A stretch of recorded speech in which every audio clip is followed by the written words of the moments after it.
Assalamualaikum warahmatullahi wabarakatuh. Kami dari kelompok 1020C yang beranggotakan Aulia Aziza, Fatiatul Husna, dan Siti Fatimah Az-Zahra akan mempresentasikan tentang G-Power Sample yang diampu oleh Ibu Siti Raiyati M. Psikolog.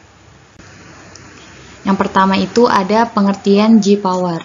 G-Power adalah software untuk menghitung statistical power atau kekuatan uji statistik untuk berbagai uji, antara lain yaitu uji T, uji F, uji X kuadrat, uji Z, uji korelasi, dan uji statistik lainnya.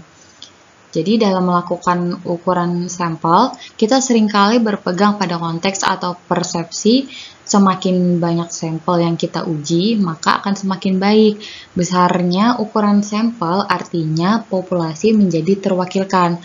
Oleh karena itu, menjadi suatu yang sangat penting ketika kita hanya mengira-ngira ukuran sampel yang sesuai. Agar kita tidak mengira-ngiranya sembarangan, maka perlu mengetahui ukuran sampel ini melalui software G-Power ini. Selanjutnya kita ke bagian pengolahan data. Untuk menentukan sampel minimal pada uji statistik, ada beberapa langkah yang harus kita lakukan. Yang pertama, itu menentukan jenis analisis yang akan diestimasi. Jenis analisis bervariasi tergantung dari jenis data dan hipotesis yang ingin dijawab peneliti. Yang kedua, menentukan level signifikansi yang hendak digunakan dalam penelitian. Dalam penelitian psikologi, pada umumnya level signifikansi yang ditoleransi adalah 0,05 atau 0,01. Jika kita menghendaki kecermatan yang tinggi, kita bisa menggunakan level signifikansi 0,01. Namun, secara umum level signifikansi 0,05 itu sudah dapat diterima. Yang ketiga, menentukan statistical power yang diharapkan. Pada umumnya, di dalam penelitian psikologi, statistical power yang diharapkan yaitu yang tinggi, setidaknya di atas 0,80 atau 80%. Yang keempat, menentukan effect size yang diharapkan. Ada dua cara untuk menentukan effect size ini. Yang pertama, dengan melihat effect size penelitian-penelitian sebelumnya yang meneliti variabel yang sama. Effect size penelitian sebelumnya dapat kita jadikan referensi untuk jadi dasar kita dalam menentukan effect size yang diharapkan. Jika memang belum ada penelitian sebelumnya, cara yang kedua yaitu menggunakan penilaian klinis untuk menentukan besaran efek terkecil yang dianggap relevan. Misal kita ingin menguji hubungan X dan Y dan kita menghendaki analisis kita sensitif untuk menguji korelasi dengan efek kecil sekalipun, maka kita dapat menuliskan efek size-nya sebesar 0,1. Yang kelima, menentukan tails yang akan digunakan. Banyaknya tail, apakah one tail atau two tail, tergantung dari apakah hipotesis kita memiliki arah atau tidak.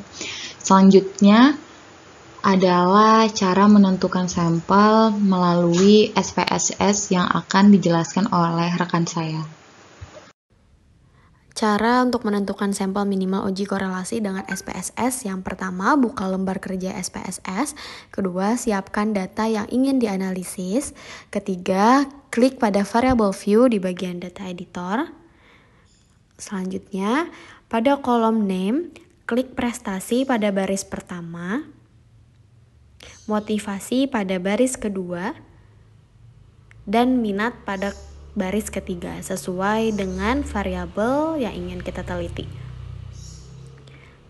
Nah, kalau sudah, selanjutnya pada kolom desimal ketik angka 1 untuk baris pertama dan angka 0 pada baris kedua dan ketiga. Kalau sudah, selanjutnya pada kolom label ketik prestasi belajar pada baris pertama, motivasi belajar pada baris kedua, dan minat belajar pada baris ketiga.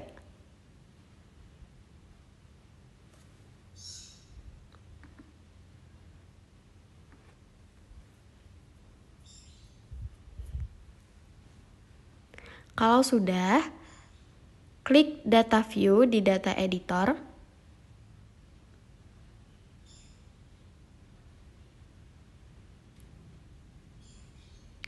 Kemudian copy atau ketik data sesuai dengan yang ada di Microsoft Excel atau data yang ingin kita analisis tadi.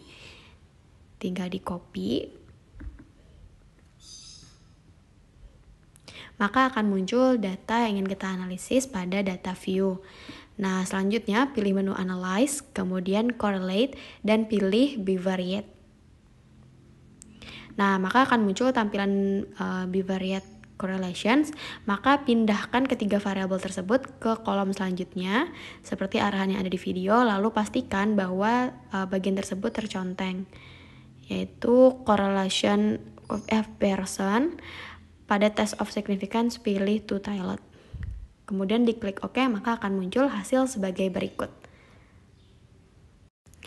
Nah, hasil interpretasi data dari hasil atau output di atas adalah pertama, hasil output di atas terlihat bahwa korelasi antara prestasi dengan motivasi sebesar 0,118 yang artinya menunjukkan bahwa korelasi ini lemah antara prestasi dengan motivasi karena nilainya masih di bawah 0,5.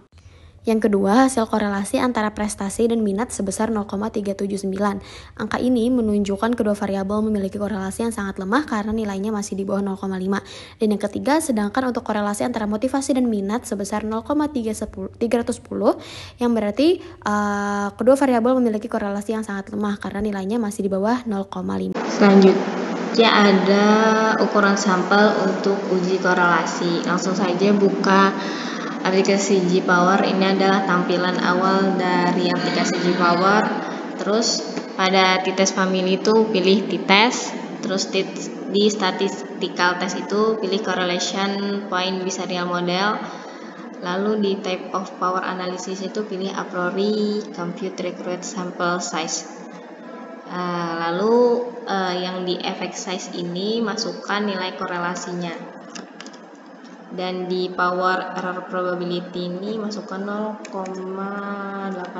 atau 0,80. Langsung saja klik calculate.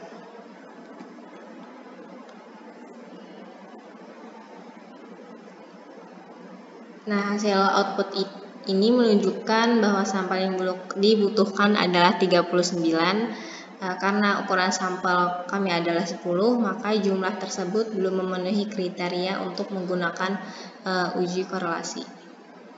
Ada analisis uji perbedaan atau uji T.